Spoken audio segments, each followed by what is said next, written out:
Buenas tardes, hermanos, bienvenidos todos sean a la Iglesia de Cristo el día de hoy. Le damos la bienvenida.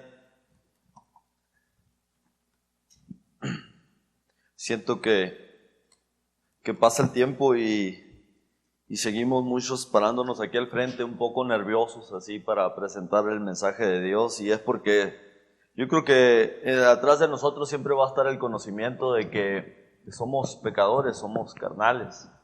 Y que en este cuerpo todo el tiempo mora el mal, el deseo de querer ir a practicar el mal.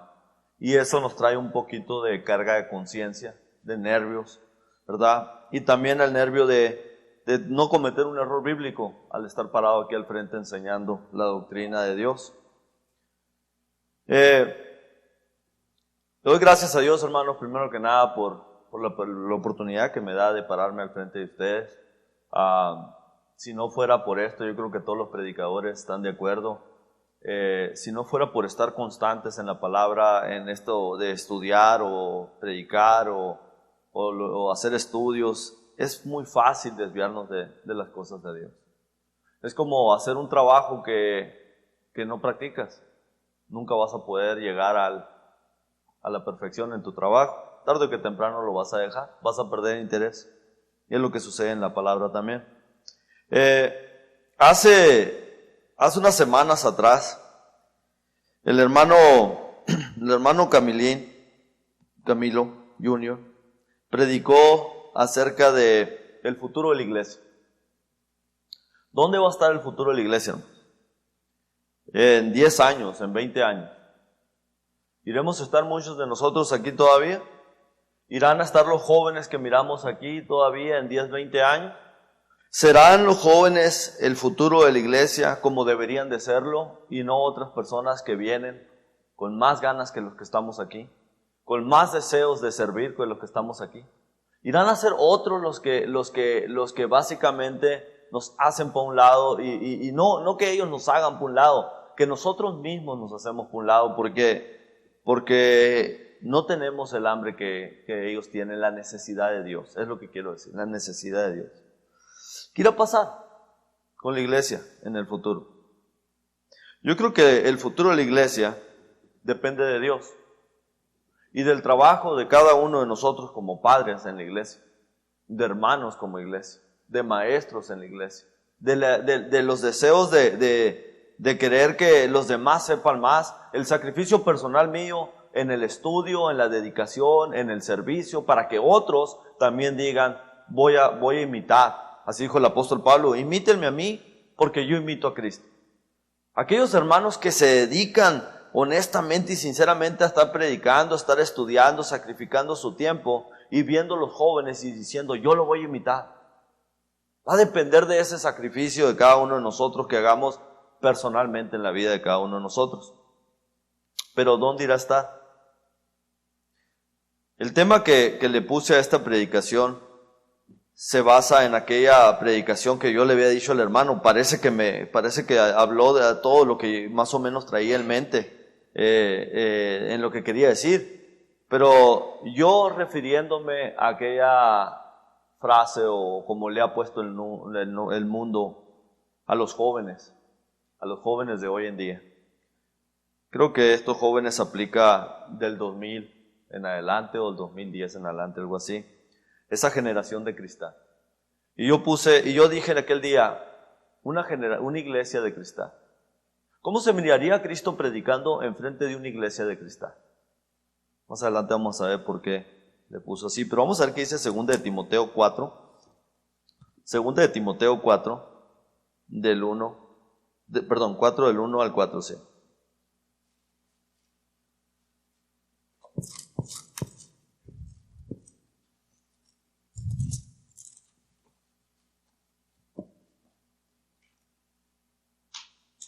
Dice, 2 de Timoteo 4, del 1 al 4, Pablo le manda esta carta a Timoteo, un joven en la iglesia de Cristo, y le dice: te encarezco delante de Dios y del Señor Jesucristo, que juzgará a los vivos y a los muertos en su manifestación y en su reino. Que prediques la palabra, que instes a tiempo, fuera de tiempo, redarguye, reprende con toda paciencia y doctrina. Porque vendrán tiempos cuando no sufrirán la sana doctrina, sino que teniendo comezón de oír, se amontonarán maestros conforme a sus propias concupiscencias, y se apartarán de la verdad el oído y se volverán a las fábulas. Primero que nada comienza diciendo el apóstol Pablo, le dice a Timoteo, ¿verdad? Dice, te encarezco delante de Dios y del Señor Jesucristo, ¿verdad? Así dice, que juzgará a los vivos y a los muertos. Una advertencia. Créanlo o no lo crean. Oh, ¿cómo dices tú? ¿Cómo dices? Qué feo que digas eso, que Dios va a juzgar al hombre. Dios no juzga a nadie, Él es amor. Él nos quiere a todos tal y como somos. ¿Por qué dices que Dios va a juzgar? Así dice el apóstol Pablo, que Jesucristo, el Dios, va a juzgar a los vivos y a los muertos. Una verdad que no va a cambiar. No importa qué pase, no importa cómo pasen los tiempos, Jesucristo, Dios, va a juzgar a los vivos y a los muertos. A todos estaremos ante la presencia de, creámoslo o no lo creamos. Eso lo enseña la palabra. El versículo 2, el apóstol Pablo exhorta al joven Timoteo a que no importa qué pase y cuánto tiempo pase, y nos dice lo mismo a nosotros, que prediquemos la palabra en todo momento, a tiempo y fuera de tiempo, en cualquier lugar, en donde estemos, que todo lo que nosotros hagamos y digamos sea de la palabra de Dios. Que busquemos la manera en esas pláticas de inyectar un poquito de conciencia espiritual a las personas, que se interesen en estudiar y conocer a Dios, que lo hagamos en todo momento. Jesús dijo, los cielos y la tierra pasarán, pero mis palabras y mis consejos no van a pasar. Las tradiciones van a venir y van a ir y venir, los tiempos, las modas, pero mi palabra les aseguro que no va a pasar, no va a cambiar. El versículo 3 es una advertencia muy triste que habla acerca del futuro de la iglesia, que habla a una iglesia que tal vez, así como su generación, llegue a ser de cristal. Dice el versículo 3, porque vendrán tiempos cuando no sufrirán la sana doctrina. Dice, cuidado iglesia, va a venir tiempos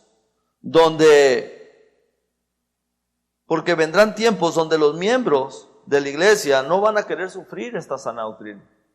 No van a querer sufrir la amonestación del Señor. El que te esté diciendo el Señor lo que estemos haciendo mal. O sea, no van a querer oír la verdad. No van a querer oír la verdad. Van a querer oír palabra, puse aquí, créanme, van a querer oír la palabra de Dios, pero no la doctrina. Pero no la doctrina, la sana doctrina. No la verdad. Entonces, ¿qué van a querer oír? Fábulas, historias, cuentos de hadas, engaños, mentiras, que me hagan creer que todos somos muy buenos y que todos vamos al cielo. Una doctrina que no me haga sufrir. Esta doctrina me hace sufrir. Una doctrina que no me haga sufrir. Eso es lo que queremos oír. Una doctrina que no nos haga sentir mal. Una doctrina que no nos esté señalando lo que estamos haciendo de domingo en domingo. Una doctrina que nos hable de prosperidad, de dinero, que nos va a ir bien. Que los que amamos a Dios, como amamos a Dios, todas las cosas nos ayudan para bien. La iglesia va a pedir y exigir que se nos hable palabras suaves, lisonjas, dice la palabra. Estoy convencido, hermanos, que estamos viviendo o a punto de vivir estos tiempos, de lo que el apóstol Pablo le enseña a Timoteo dentro de la iglesia. Estoy convencido de esto. Hoy vivimos tiempo donde el mundo usa una frase muy conocida que se llama correcto políticamente. En inglés le dicen political correctness. Correcto políticamente. ¿Saben qué es esto? Correcto políticamente. Quiere decir que tienes que tener cuidado de lo que dices y afirmas en público, porque puedes ofender a cualquier persona. Puedes ofender a cualquier persona con lo que dices. Tienes que tener mucho cuidado. Te pueden hasta demandar por lo que dices. Así puede pasar. Estoy de acuerdo con no ofender. Estoy de acuerdo con no decirle malas palabras a una persona, con no burlarse de ellos, no sé, cuántas cosas que podemos ofender físicamente, ¿verdad? O sea, con palabras. Estoy de acuerdo. No humillar a una persona, no gritarle a una persona. Pero no me refiero a esto. La palabra correcto políticamente es que ahora tenemos que tener cuidado de no hablar la verdad en frente de personas que se pueden ofender. De no hablar la verdad.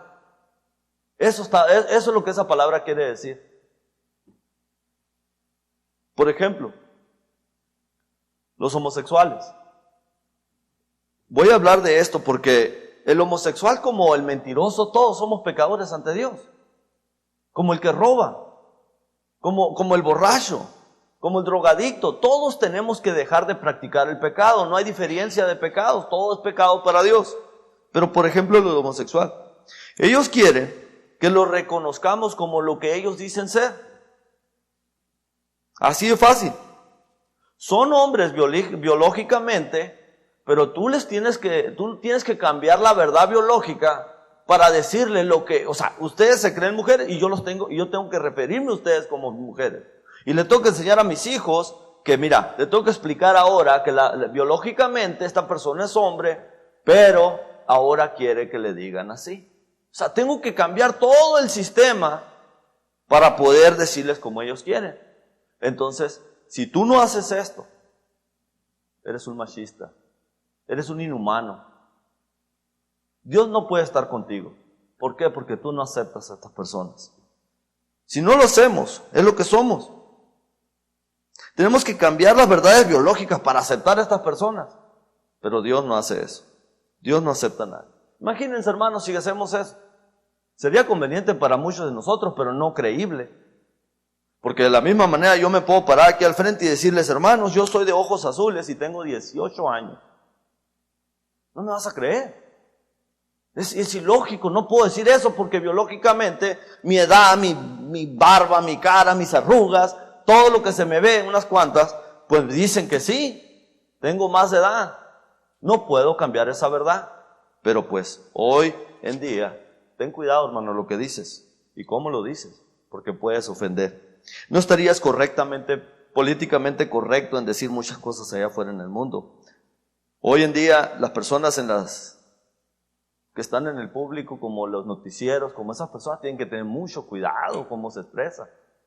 A muchos han corrido, a muchos han tenido que correr de los programas de televisión porque no están dispuestos a cambiar una verdad biológica. Esta idea del mundo, donde tenemos que tener cuidado de lo que decimos y cómo lo decimos y a quién se lo decimos, puede, poco a poquito, estarse metiendo dentro de la iglesia. Dentro de la iglesia. poco a poquito. Al punto que la iglesia ya no va a querer sufrir la sana doctrina, porque nos ofende. Porque nos ofende la palabra de Dios. Nos hace sentir mal. Y eso no es correctamente político. It's not political correctness that we get offended by what Christ says. Vamos a ver qué dice 2 de Timoteo 3, 16 al 17. Ahí estamos. 2 de Timoteo 3, 16 al 17.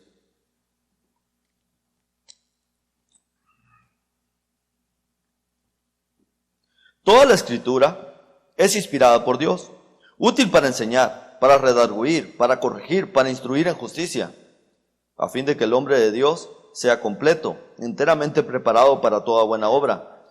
Toda la Escritura de Dios, ¿saben para qué sirve?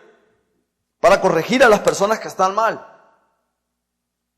La palabra de Dios sirve para corregir a las personas que están mal, para instruirlas, darles instrucciones, que dejen de hacer esto y ahora haz esto.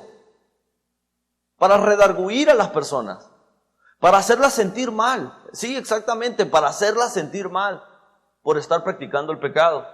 En el día de Pentecostés, el apóstol Pedro se levanta ante 5,000 judíos y les declara que ellos son unos criminales porque habían matado al Hijo de Dios, pero que había una solución, que se arrepintieran. Dice que la gente que estaba oyendo se sintieron mal de corazón.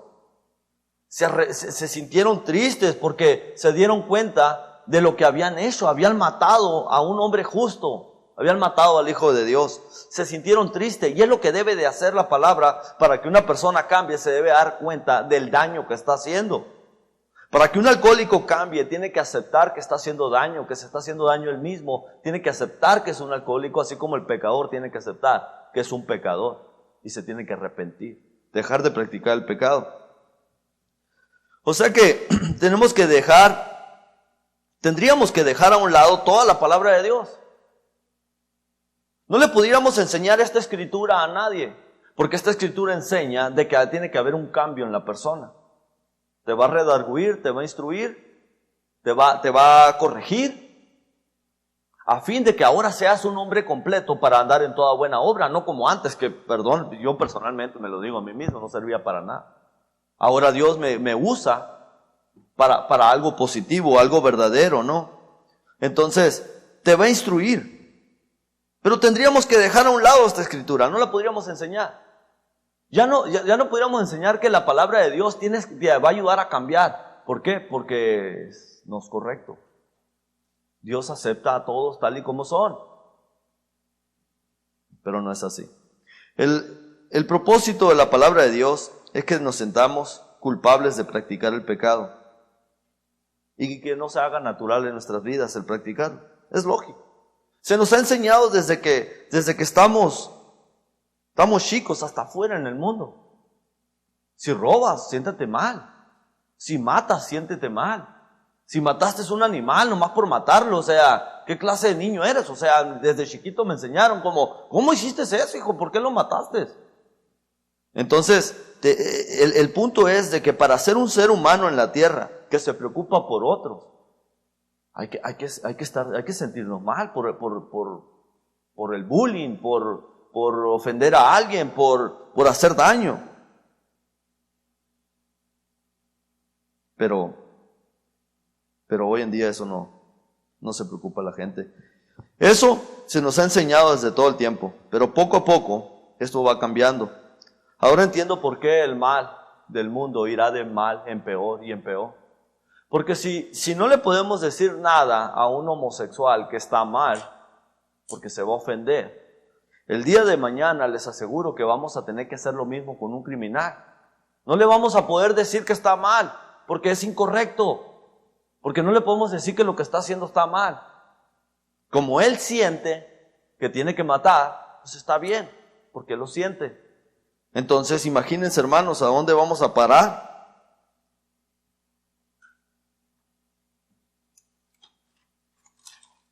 El mundo enseña que la generación después de nosotros, o sea, nuestros hijos, se le es llamada así, una generación de cristal. La definición de una generación de cristal dice, una generación muy frágil, se deprime por todo. Vamos a ver si podemos ver a uno de nuestros hijos en esto, o un joven que conozcamos. Una generación muy frágil, se deprime por todo, se ofende fácilmente, se quebranta por cualquier cosa, no sabe ni quiere trabajar físicamente. Una generación llena de vanidad que necesita constantemente la aprobación de otros. Esa es una generación de cristianos. Vamos a ver qué dice Juan 6 del 6:60.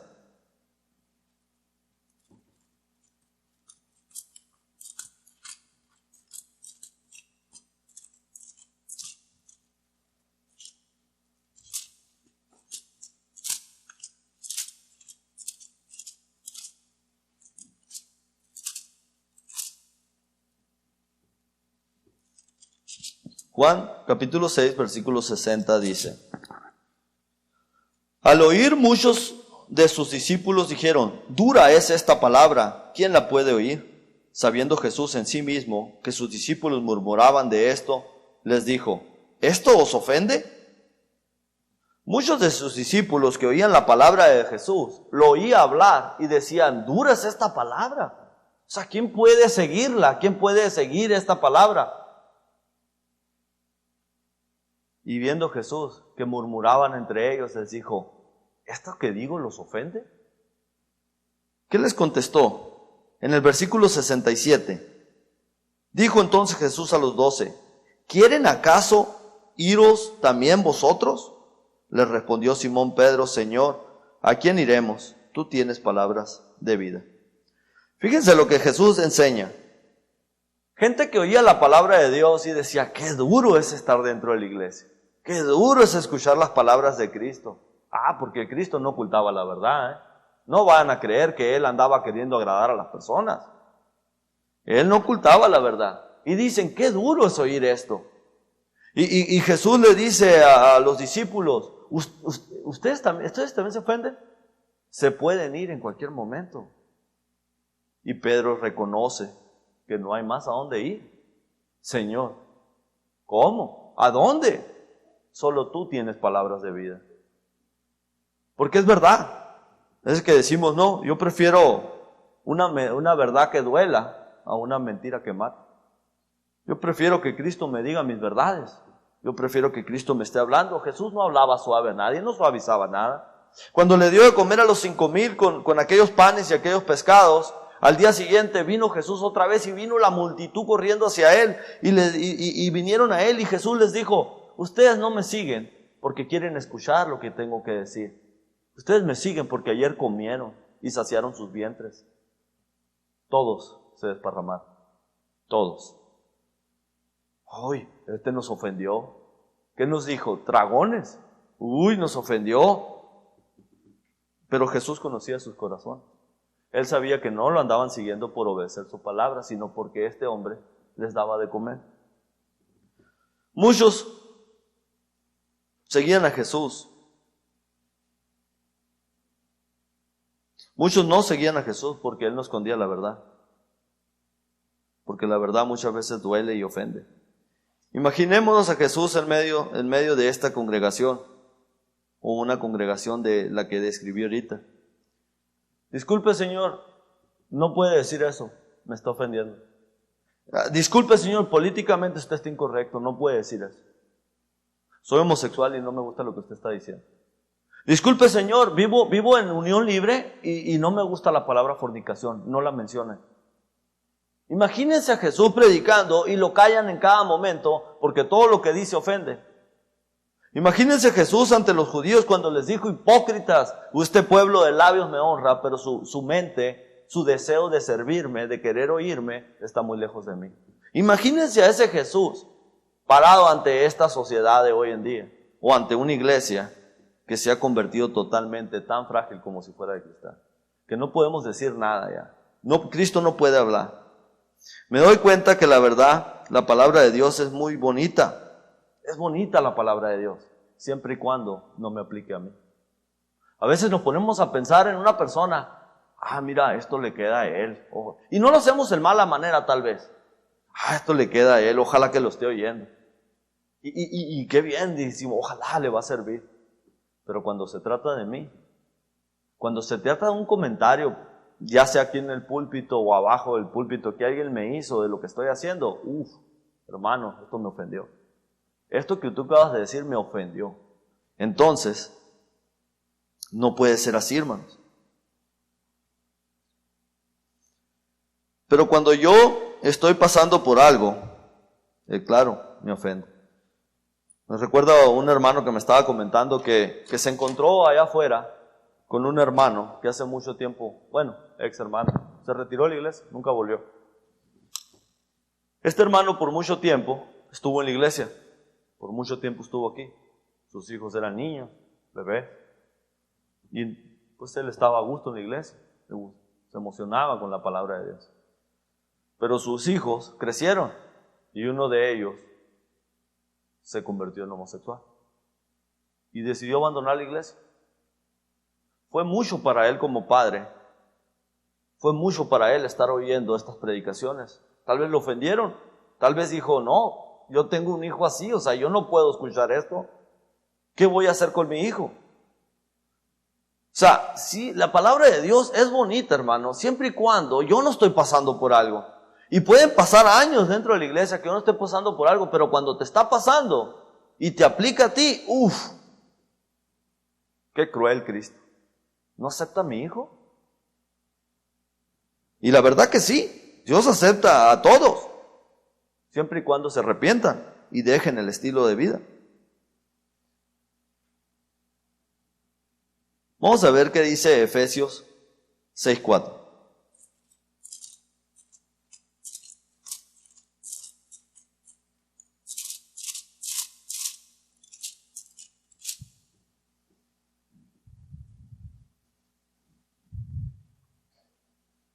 Efesios 6:4 dice: Y vosotros, padres, no provoquéis a ira a vuestros hijos, sino criarlos en la disciplina y la amonestación del Señor. Esta escritura, hermanos, dice, el hermano Camilo todo el tiempo nos la ha enseñado de esta manera, y yo estoy de acuerdo. Dice, no provoquéis a ira a vuestros hijos, sino disciplínenlos en la palabra del Señor. Amonéstenlos. Amonesten la palabra de Dios. Esta escritura, el hermano nos ha dicho que provocar a nuestros hijos a ira es cuando les damos todo. Todo lo que nosotros no tuvimos. Todo lo que nosotros no tuvimos se los queremos dar para que ellos tengan un mejor estilo de vida. También hasta lo que ellos nos piden. No nomás lo que nosotros les queremos dar, sino que no les quitamos nada. Y ese es el error que hemos cometido con muchos de los hijos. Verles dado todo para que ellos no sufrieran lo que sufrimos nosotros. Y el día que se los quites, el día que si tú dejas a tu hijo usar su celular hasta las 10, 11, 12 de la noche, y el día de mañana que tú le dices a las 8 de la noche me tienes que entregar tu celular, se provocan a ira. ¿Por qué? Claro, lo dejaste hacerlo por mucho tiempo, le permitiste eso y ahora le quieres poner disciplina, no puedes. Los estás provocando a ira. Y muchos hemos dejado a nuestros hijos hacer muchas cosas. Y de repente queremos disciplinar y ya no podemos. Lo que debemos de hacer más bien es amonestar en el Señor, dice. Esa es la solución, amonestar en el Señor. O sea, enseñarles a que obedezcan la palabra de Dios, a que conozcan la palabra de Dios, para que de esa manera tengan disciplina en la casa y conozcan los mandamientos del Señor. Esta escritura, hermanos, para mí personalmente me enseña que muchos de nosotros los padres no hemos hecho buen trabajo con nuestros hijos. Y yo me puedo hacer una prueba, o ustedes se pueden hacer una prueba, pues si no me creen. Tal vez no aplique a unos, a lo mejor háganse la prueba. Pero yo pongo aquí, contesta esta pregunta. ¿Tu hijo o tu hija anda en las cosas de Dios porque quiere? ¿Tu hijo o tu hija se irrita por cualquier cosa? ¿Tú no le puedes llamar la atención porque se pone de mal humor? ¿Tu hijo o tu hija son serviciales en la iglesia porque quieren? ¿Te están robando el sueño y la paz? Algo está mal. Tal vez les enseñamos a oír la palabra de Dios, pero no a practicarla, no a respetarla, Esta generación tal vez esté como esté por causa de nosotros. No tuvimos tiempo para disciplinarlos como el Señor nos manda, amonestarlos en el Señor, mantenerlos ocupados en el Señor. Hemos dejado que nuestros hijos hagan lo que quieran en casa con tal de que sigan en la iglesia. Déjalos, no le digas nada. Vamos a ver qué dice Deuteronomios 21:18. Deuteronomios 21:18 dice: si alguno tuviera un hijo contumaz y rebelde, que no obedeciere a la voz de sus padres ni la voz de su madre, y habiéndole castigado no le obedeciere, entonces lo tomará su padre y su madre, y lo sacarán ante los ancianos de la ciudad y a la puerta del lugar donde viva. Y dirá a los ancianos de la ciudad: este es nuestro hijo, es contumaz y rebelde, y no obedece a nuestra voz, es glotón y borracho. Entonces todos los hombres de la ciudad lo apedrarán y morirá. Así quitarás el mal del medio de ti, y tú y todo Israel oirá y temerá. No nomás era para que tú quitaras el mal del medio de ti, era también para que los demás jóvenes tuvieran miedo a querer faltarle el respeto a los padres. Si acaso esto sucedió una vez en el Viejo Testamento, pregúntenme cuántas veces volvió a suceder después de que el primero fue apedrado por causa de ser un hijo rebelde. ¿Por qué? Porque parece ser que la palabra nos enseña que cuando un hijo no quiere obedecer a sus padres, los padres tienen que tomar acción. Tienen que hacer algo al respecto. No pueden ocultar el pecado de su hijo. Tienen que hacer lo que la palabra de Dios les enseñaba. Eso era en el Viejo Testamento, hermanos. Hoy en día esto no sucede. Esto no es mandamiento en el Nuevo Testamento. Pero es lo mismo. Muchos de nosotros estamos teniendo ahí en nuestros hijos como una manera donde nadie sepa. No le decimos nada porque se nos puede quebrar. Se nos puede ir. No le digan nada, pobrecito. ¿Se acuerdan el de Elí, el sumo sacerdote? Cuando Samuel recibió aquel primer mensaje de Dios, ¿qué fue lo que le dijo a Elí? No puedes ser sumo sacerdote. ¿Por qué? Porque tus hijos hacen y deshacen y tú no les dices nada. No los amonestas. No les pones corrección.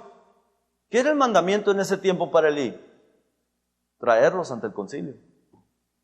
Pero no lo hacía. No les decía nada.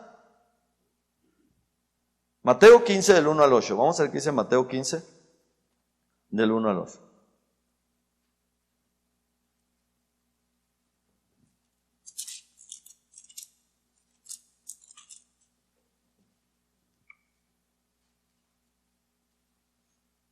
Entonces se acercaron a Jesús ciertos escribas y fariseos de Jerusalén, diciendo: ¿por qué tus discípulos no quebrantan la tradición de los ancianos? ¿Por qué no se lavan las manos cuando comen pan?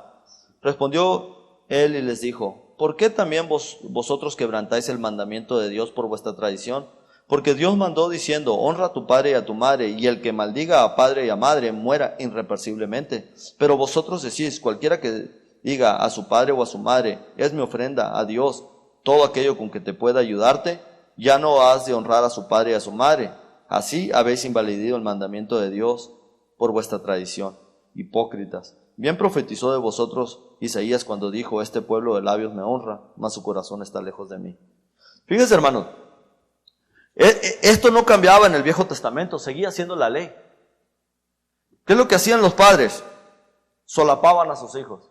Básicamente, lo que estaba haciendo mi hijo, yo no lo dejaba saber a nadie. Solamente iba y daba mi ofrenda al altar, solamente lo ponía como excusa. Mira lo que hago para que Dios perdone lo que mi hijo hace. Toma, le doy esta ofrenda. O sea, básicamente una mordida para que a mi hijo no lo mate. Esto es lo que hacían. Entonces, poco a poco, hemos llegado a donde estamos ahorita, donde los hijos no respetan a los padres, ni las autoridades, ni a los maestros en la escuela, donde matan a un montón de niños en escuelas porque no hay respeto. No hay nada de miedo, no hay nada de temor acerca de lo que te pueden decir o hacer. En el Viejo Testamento era responsabilidad de los padres que si los hijos anduvieran desordenadamente, fueran llevados y tomaran acción. ¿Pero qué hacían? Daban mordida. ¿Cuándo fue la última vez, hermano? ¿Cuándo fue la última vez? Perdón.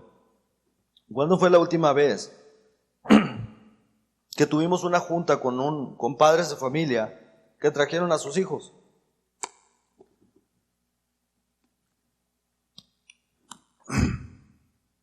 Al contrario, no queremos los métodos de Dios. No queremos que nadie sepa lo de mi hijo o lo de mi hija. Entra y sale, hace lo que quiere. No le podemos decir nada. Tú sabes lo que hace.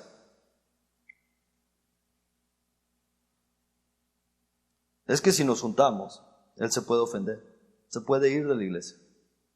Jesús lo dijo, el que se ofenda, se puede ir. Miren lo que dice Juan 8:47. Juan 8:47.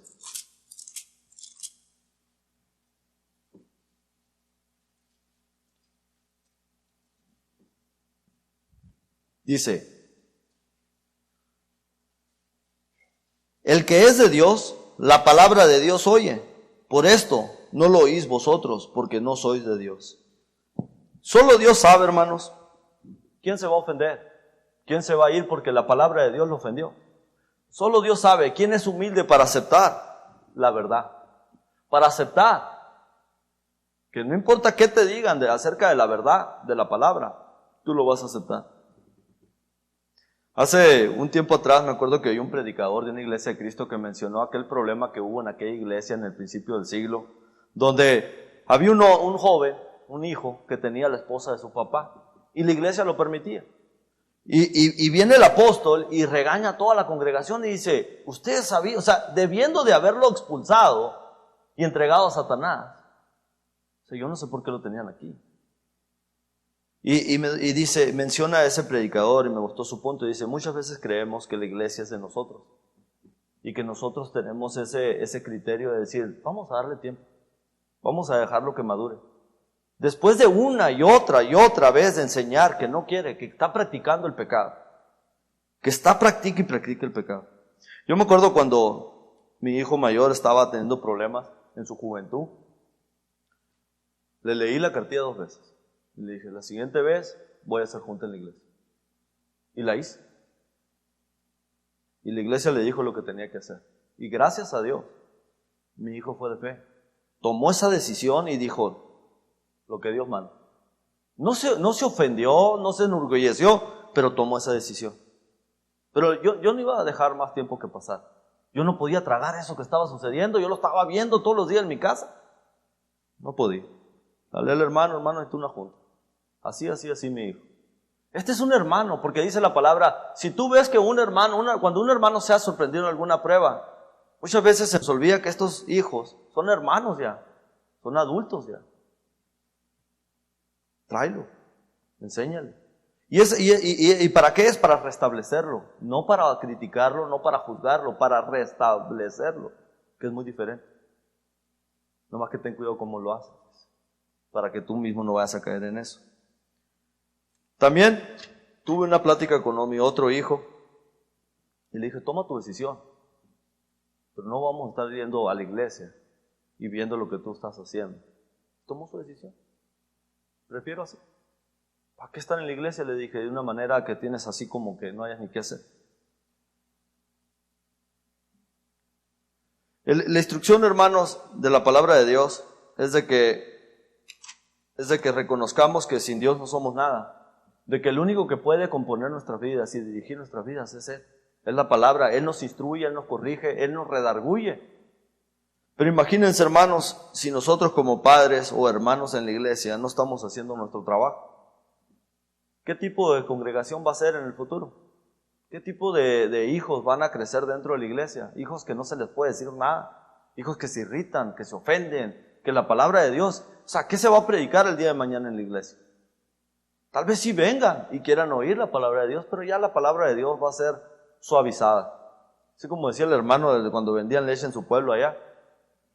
1/4 de leche y 3/4 de agua. Ya suavecita la predicación. Que no ofenda a nadie, para que todos sean contentos.